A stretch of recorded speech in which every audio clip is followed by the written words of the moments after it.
To run just under 4 hours in your marathon, your average pace needs to be 5 minutes, 41 seconds per kilometre, or 9 minutes, 9 seconds per mile. But the key here, these are average paces, which only leaves you with 1 second spare to get your sub-4 marathon. A better idea is to give yourself a bit of breathing space, so a 10-minute buffer is advised. So congratulations, your new marathon pace is 5 minutes, 27 seconds per kilometre, or 8 minutes, 46 seconds per mile.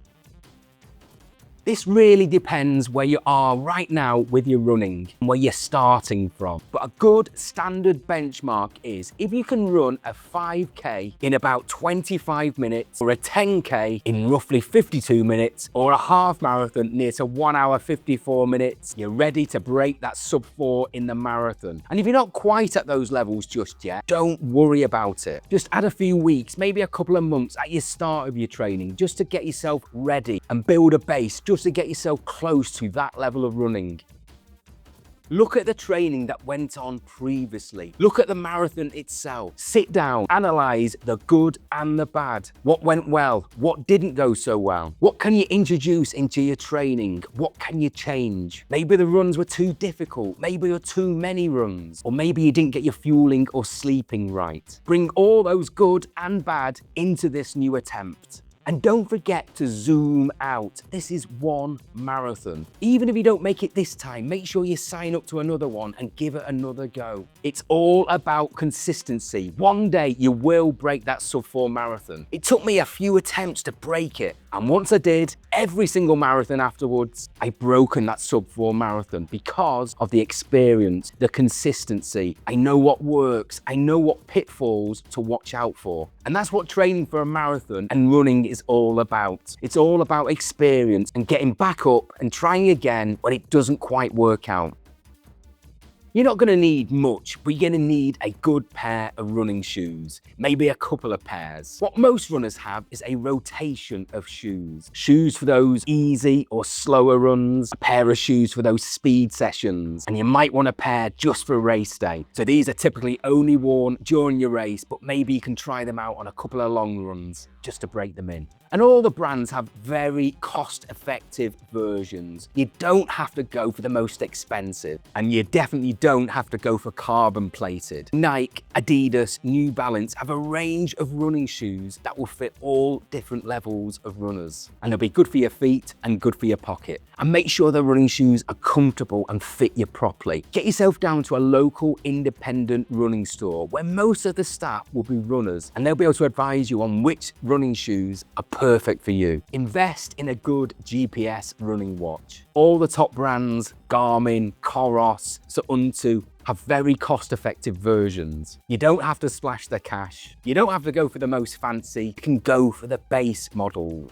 As long as it's got GPS, it'll be able to track and record your runs, and then you'll be good to go. If you have an Apple Watch, that is really good at tracking GPS. That'll track your runs just as good as those dedicated running watches that you see other runners wear.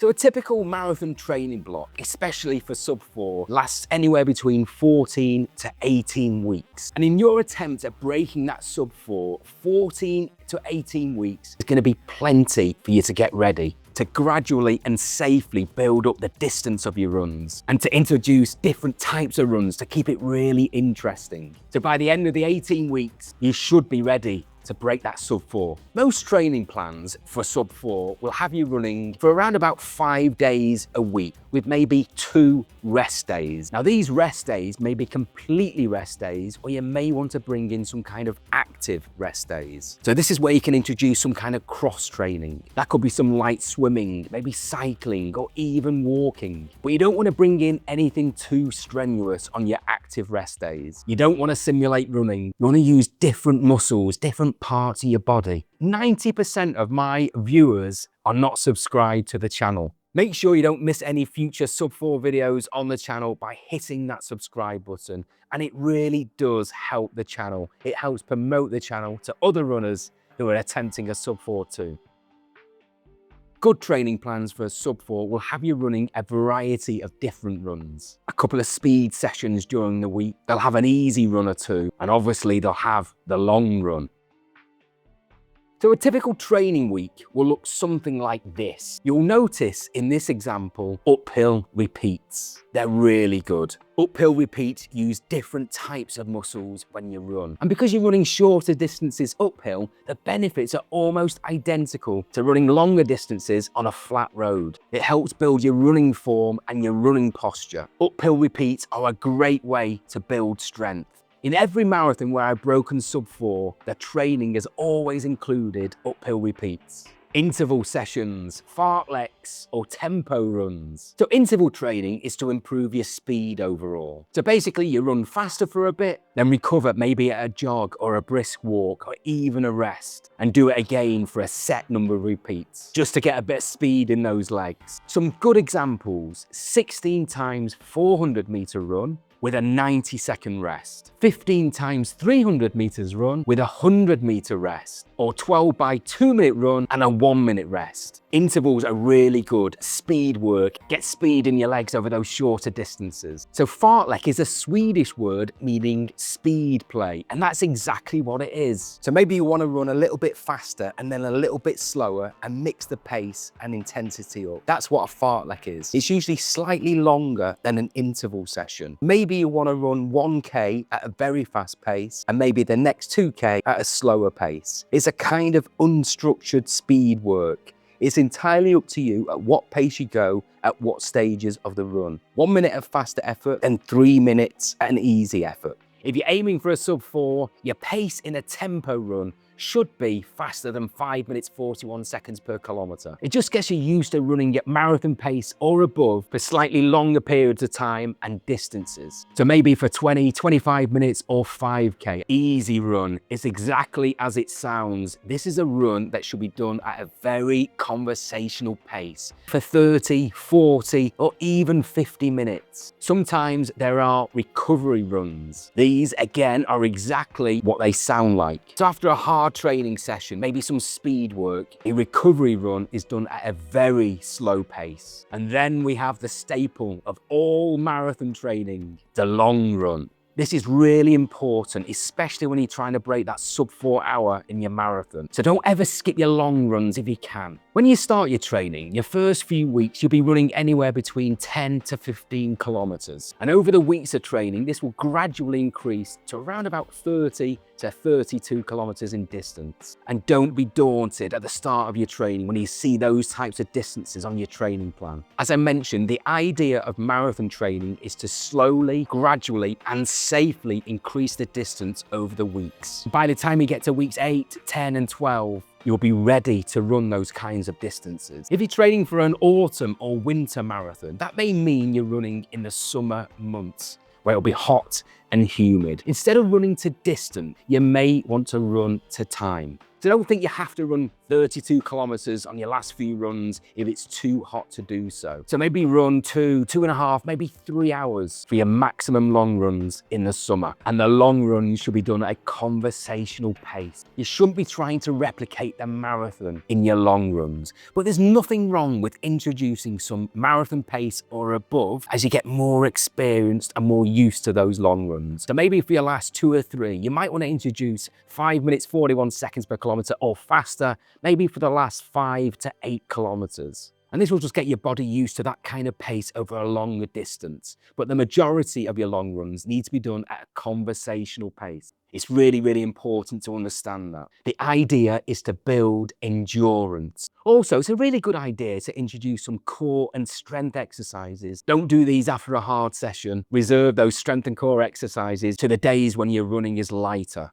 Activate those glutes, those calves, those hamstrings. And don't worry, you don't have to go to the gym. You can do this in your own home with your body weight or with a cheap pair of weights. Doing some core strength work is really good, especially for the latter stages of the marathon. When your running form and your posture may not be as good as it was at the start, they really do make a difference.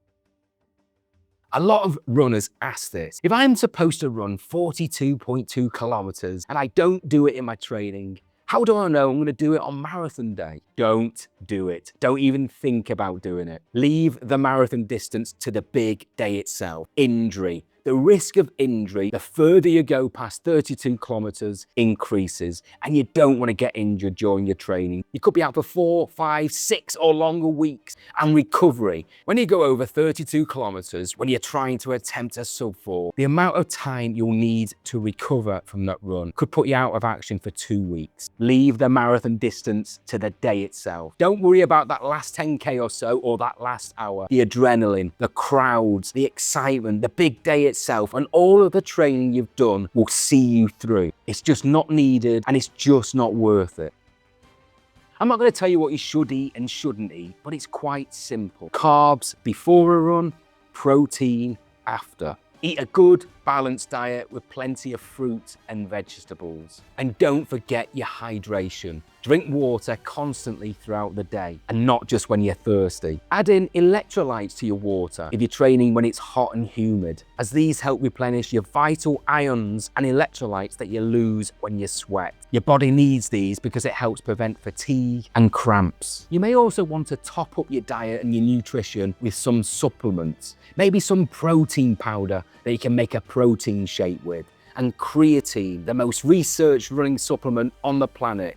It's good for strength work and it helps in recovery.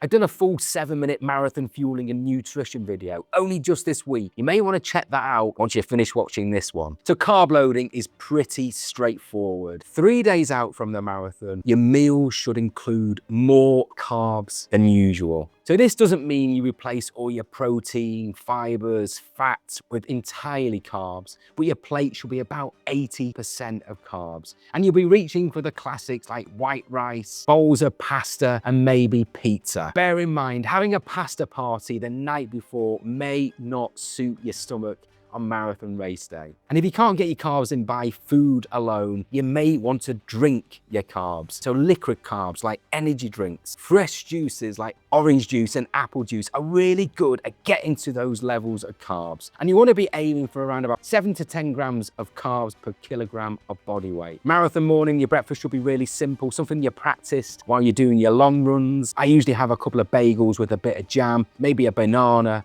and a big mug of coffee.